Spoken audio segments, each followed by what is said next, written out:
Metro ದರ ಏರಿಕೆ ಖಂಡಿಸಿ ಬೃಹತ್ ಪ್ರತಿಭಟನೆ ಮಾಡ್ತಾ ಇದ್ದಾರೆ ನಗರದ ಫ್ರೀಡಂ ಪಾರ್ಕ್ ನಲ್ಲಿ. ಈಗ ಜಲಾಂದೋಲನ ಸಂಘಟನಾ ವೇದಿಕೆಯಿಂದ ಪ್ರತಿಭಟನೆ ಜೊತೆಗೆ ಕನ್ನಡ ಇಂಡಸ್ಟ್ರಿಯಲ್ ಮತ್ತು ಅದರ್ ಎಸ್ಟಾಬ್ಲಿಷ್ಮೆಂಟ್ ಇಂದ ಪ್ರತಿಭಟನೆ ಕೈಗೊಂಡಿದ್ದಾರೆ. ಮೆಟ್ರೋ ದರ ಏರಿಕೆ ಖಂಡಿಸಿ ಬೃಹತ್ ಪ್ರತಿಭಟನೆ ನಗರದ ಫ್ರೀಡಂ ಪಾರ್ಕ್ ನಲ್ಲಿ. ಮೆಟ್ರೋ ದರ ಏರಿಕೆಯನ್ನ ವಿರೋಧಿಸಿ ಪ್ರತಿಭಟನೆ. ಜನಾಂದೋಲನ ಸಂಘಟನಾ ವೇದಿಕೆಯಿಂದ ಪ್ರೊಟೆಸ್ಟ್. ಕರ್ನಾಟಕದ ಇಂಡಸ್ಟ್ರಿಯಲ್ ಅಂಡ್ ಅದರ್ ಎಸ್ಟಾಬ್ಲಿಷ್ಮೆಂಟ್ ಜೊತೆಗೆ 50ಕ್ಕೂ ಹೆಚ್ಚು ಕೈಗಾರಿಕಾ ಕಂಪನಿಗಳ ನೌಕರರು ಭಾಗಿ. ವಕೀಲ ಶಿವಪ್ರಕಾಶ್ ಮತ್ತು ವಿವಿಧ ಸಂಘಟನೆಗಳ ಮುಖಂಡರು ಕೂಡ ಭಾಗಿಯಾಗಿದ್ದಾರೆ. ಮೆಟ್ರೋ ದರ ಏರಿಕೆಯನ್ನ ವಿರೋಧಿಸಿ ನಗರದ ಫ್ರೀಡಂ ಪಾರ್ಕ್ನಲ್ಲಿ ಪ್ರತಿಭಟನೆ ಮಾಡಿದ್ದಾರೆ. ಜನಾಂದೋಲನ ಸಂಘಟನಾ ವೇದಿಕೆಯಿಂದ ಪ್ರತಿಭಟನೆ ಜೊತೆಗೆ 50ಕ್ಕೂ ಹೆಚ್ಚು ಕೈಗಾರಿಕಾ ಕಂಪನಿಗಳ ನಾಗರಿಕರು ಮತ್ತು ನೌಕರರು ಭಾಗಿ. ವಕೀಲ ಶಿವಪ್ರಕಾಶ್ ಜೊತೆಗೆ ವಿವಿಧ ಸಂಘಟನಾ ಮುಖಂಡರು ಕೂಡ ಭಾಗಿ. ನಿತ್ಯ ಪ್ರಯಾಣಿಕರು ಕೂಡ ಭಾಗಿಯಾಗಿದ್ದಾರೆ. ಮೆಟ್ರೋ ದರ ಏರಿಕೆಯನ್ನ ವಿರೋಧಿಸಿ ಪ್ರಯಾಣಿಕರು ಕೂಡ ಭಾಗಿಯಾಗಿ 100% ದರ ಏರಿಕೆ ಮಾಡಿದ ಇತಿಹಾಸವೇ ಇಲ್ಲ. ಈ ಬಾರಿ 100% ಹೆಚ್ಚಳ ಮಾಡಿರುವುದು ಹಗಲು ದರೋಡೆ ಅಂತ ಪ್ರತಿಭಟಿಸ್ತಾ ಇದ್ದಾರೆ. ಮೆಟ್ರೋ ದರ ಏರಿಕೆ ಖಂಡಿಸಿ ಬೃಹತ್ ಪ್ರತಿಭಟನೆ ನಗರದ ಫ್ರೀಡಂ ಪಾರ್ಕ್ನಲ್ಲಿ. ಜನಾಂದೋಲನ ಸಂಘಟನಾ ವೇದಿಕೆಯಿಂದ ಪ್ರತಿಭಟನೆ ನಗರದ ಫ್ರೀಡಂ ಪಾರ್ಕ್ನಲ್ಲಿ. ಮೆಟ್ರೋ ದರ ಏರಿಕೆ ಖಂಡಿಸಿ ಹಲವು ಕನ್ನಡಪರ ಸಂಘಟನೆಗಳು ಜೊತೆಗೆ ವಿದ್ಯಾರ್ಥಿ ಸಂಘಟನೆಗಳು ಸೇರಿದಂತೆ ಜನರು ಕೂಡ ಆಕ್ರೋಶ ಹೊರಹಾಕಿದ್ರು.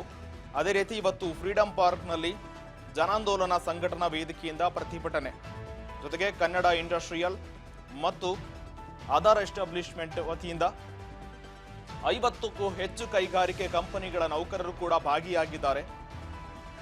ಜೊತೆಗೆ ವಕೀಲ ಶಿವಪ್ರಕಾಶ್ ಮತ್ತು ವಿವಿಧ ಸಂಘಟನೆಗಳ ಮುಖಂಡರು ಕೂಡ ಭಾಗಿಯಾಗಿದ್ದಾರೆ. ಮೆಟ್ರೋ ದರ ಏರಿಕೆಯನ್ನು ವಿರೋಧಿಸಿ ಪ್ರತಿಭಟಿಸ್ತಾ ಇದ್ದಾರೆ, ಆಕ್ರೋಶ ಹೊರಹಾಕ್ತಾ ಇದ್ದಾರೆ. 100% ದರ ಏರಿಕೆ ಮಾಡಿದ ಇತಿಹಾಸವೇ ಇಲ್ಲ, ಇದು ಹಗಲು ದರೋಡೆ ಅಂತ ವಿರೋಧಿಸಿ ರಾಜ್ಯ ಕನ್ನಡ ಪರ ಸಂಘಟನೆಗಳು ಜೊತೆಗೆ ಕರ್ನಾಟಕ ಇಂಡಸ್ಟ್ರಿಯಲ್ ಮತ್ತು ಅದರ್ ಎಸ್ಟಾಬ್ಲಿಷ್ಮೆಂಟ್ ಜೊತೆಗೆ 50ಕ್ಕೂ ಹೆಚ್ಚು ಕೈಗಾರಿಕೆ ಮತ್ತು ಕಂಪನಿಗಳ ನೌಕರರು ಕೂಡ ಭಾಗಿಯಾಗಿದ್ದಾರೆ. ಜೊತೆಗೆ ನಿತ್ಯ ಪ್ರಯಾಣಿಸುವ ಮೆಟ್ರೋ ಪ್ರಯಾಣಿಕರು ಕೂಡ ಭಾಗಿಯಾಗಿದ್ದಾರೆ. ಇದರಲ್ಲಿ ಮೆಟ್ರೋ ದರ ಏರಿಕೆ ಈ ಬಗ್ಗೆ ಹೆಚ್ಚಿನ ಮಾಹಿತಿ ಕೊಡ್ಲಿಕ್ಕೆ ನಮ್ಮ ಪ್ರತಿನಿಧಿ ಹರ್ಷಿತಾ ಪಾಟೀಲ್ ಸಂಪರ್ಕದಲ್ಲಿದ್ದಾರೆ. ಹರ್ಷಿತಾ, ಮೆಟ್ರೋ ದರ ಏರಿಕೆಯನ್ನು ವಿರೋಧಿಸಿ ಹಲವು ಕನ್ನಡ ಪರ ಸಂಘಟನೆಗಳು ಕೂಡ ಪ್ರತಿಭಟನೆ ಮಾಡಿದ್ರು, ಜೊತೆಗೆ ವಿದ್ಯಾರ್ಥಿ ಸಂಘಟನೆ ಕೂಡ ಪ್ರತಿಭಟನೆ ಮಾಡಿದ್ರು. ಈಗ ಅದೇ ರೀತಿ ಫ್ರೀಡಂ ಪಾರ್ಕ್ ನಲ್ಲಿ ಕೂಡ ಪ್ರತಿಭಟಿಸ್ತಾ ಇದ್ದಾರೆ. ಹೆಚ್ಚಿನ ಮಾಹಿತಿ ಏನಿದೆ ಹರ್ಷಿತಾ ಈ ಬಗ್ಗೆ? ಶ್ರೀಕಾಂತ್, ಈಗಾಗಲೇ ಏನಂತಾರೆ ಮೆಟ್ರೋ ದರ ಏರಿಕೆಗೆ ಸಾಕಷ್ಟು ವಿರೋಧ ಕೂಡ ವ್ಯಕ್ತವಾಗ್ತಾ ಇದೆ. ಏನಂತಂದ್ರೆ ಯಾವಾಗ ಫೆಬ್ರವರಿ 9ರಿಂದ ದರ ಏರಿಕೆ ಆಯ್ತು ಅವಾಗಿಂದಲೂ ಕೂಡ ಮೆಟ್ರೋ ಪ್ರಯಾಣಿಕರ ಸಂಖ್ಯೆಯಲ್ಲೂ ಕೂಡ ಭಾರಿ ಇಳಿಮುಖ ಕೂಡ ಕಂಡಿರುವಂತದ್ದು. ಅದ್ರ ಜೊತೆಗೆ ಏನಂತಂದ್ರೆ ದರ ಇಳಿಕೆ ಮಾಡ್ಬೇಕು ಅಂತ ಹೇಳಿ ಸಿಎಂ ಅವರು ಸೂಚನೆ ಕೊಟ್ಟ ಬೆನ್ನಲ್ಲೇ ಕೇವಲ ಕಾಟಾಚಾರಕ್ಕೆ ಎಂಬಂತೆ BMRCL ದರವನ್ನ ಇಳಿಕೆ ಮಾಡಿತ್ತು. ಅದಾದ್ರೂ ಕೂಡ ಕೆಲವೊಂದು ಭಾಗದಲ್ಲಿ 100% ದರ ಏರಿಕೆ ಇರುವಂತದ್ದು. ಹೀಗಾಗಿ ಇನ್ನೂ ಕೂಡ ಜನರಲ್ಲಿ ಆಕ್ರೋಶ ಕಡಿಮೆ ಆಗಿಲ್ಲ. ಹೀಗಾಗಿ ದಿನಕ್ಕೆ ಪ್ರತಿಭಟನೆ ಕೂಡ ಹೆಚ್ಚಾಗ್ತಾನೆ ಇದೆ. ಅದರ ಜೊತೆಗೆ ಮೆಟ್ರೋದಲ್ಲಿ ಪ್ರಯಾಣ ಮಾಡುವಂತವರ ಜನರ ಸಂಖ್ಯೆ ಕೂಡ ಕಡಿಮೆ ಆಗ್ತಾ ಇದೆ. ಇಷ್ಟಾದ್ರೂ ಕೂಡ ಮೆಟ್ರೋ ಇನ್ನೂ ಕೂಡ ಎಚ್ಚೆತ್ಕೊಳ್ತಾ ಇಲ್ಲ. BMRCL ದರ ಇಳಿಕೆಗೆ ಇನ್ನೂ ಕೂಡ ಮುಂದಾಗ್ತಾ ಇಲ್ಲ.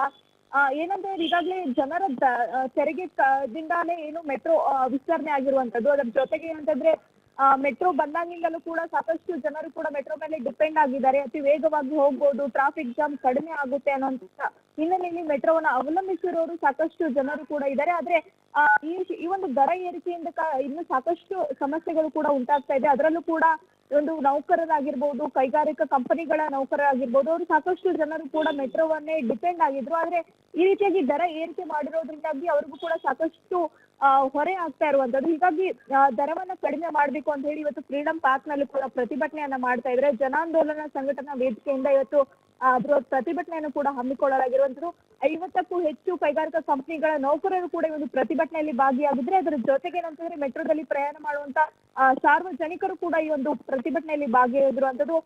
ದರವನ್ನ ಕೂಡಲೇ ಕಡಿಮೆ ಮಾಡಬೇಕು, ಇಲ್ಲದಿದ್ರೆ ಸಾಕಷ್ಟು ಹೊರೆ ಕೂಡ ಆಗುತ್ತೆ. ಅಲ್ಲಿ ದರ ಕಡಿಮೆ ಮಾಡದಿದ್ರೆ ನಾವು ಮೆಟ್ರೋವನ್ನ ಅವಲಂಬಿಸಲ್ಲ, ಮೆಟ್ರೋ ಬಿಟ್ಟು ನಾವು ಬೇರೆ ಒಂದು ಟ್ರಾನ್ಸ್ಪೋರ್ಟ್ಗೆ ನಾವು ಡಿಪೆಂಡ್ ಆಗ್ತೀವಿ. ಹೀಗಾಗಿ ಮೆಟ್ರೋ ದರವನ್ನ ಕೂಡಲೇ ಇಳಿಕೆ ಮಾಡಬೇಕು ಅಂತ ಹೇಳಿ ಈಗ ಪ್ರತಿಭಟನೆಯನ್ನ ಮಾಡ್ತಾ ಇರುವಂತದ್ದು ಶ್ರೀಕಾಂತ್. ಥ್ಯಾಂಕ್ ಯು ಹರ್ಷಿತಾ, ನಿಮ್ಮೆಲ್ಲ ಮಾಹಿತಿಗಾಗಿ ಇದ್ದಾರೆ. ಲಕ್ಷಾಂತರ ಜನ ಪ್ರಯಾಣಿಕರು ಕೇಂದ್ರದ ಸಹಭಾಗಿತ್ವ ಇದ್ದರೂ ದರ ಏರಿಕೆ ಪ್ರಸ್ತಾವ ಸಲ್ಲಿಸಿದ್ದು ಕರ್ನಾಟಕ ಸರ್ಕಾರ. ಈ ಗೊಂದಲಕ್ಕೆ ರಾಜ್ಯ ಸರ್ಕಾರವೇ ಕಾರಣ. ಅದಕ್ಕೆ ನಾನೀಗ ಒಂದು ಪ್ರಶ್ನೆ ಕೇಳ್ತೀನಿ. ಆಯ್ತಪ್ಪ, ನೀವೊಂದು ಫೇರ್ ಫಿಕ್ಸಿಂಗ್ ಕಮಿಟಿ ಮಾಡಿ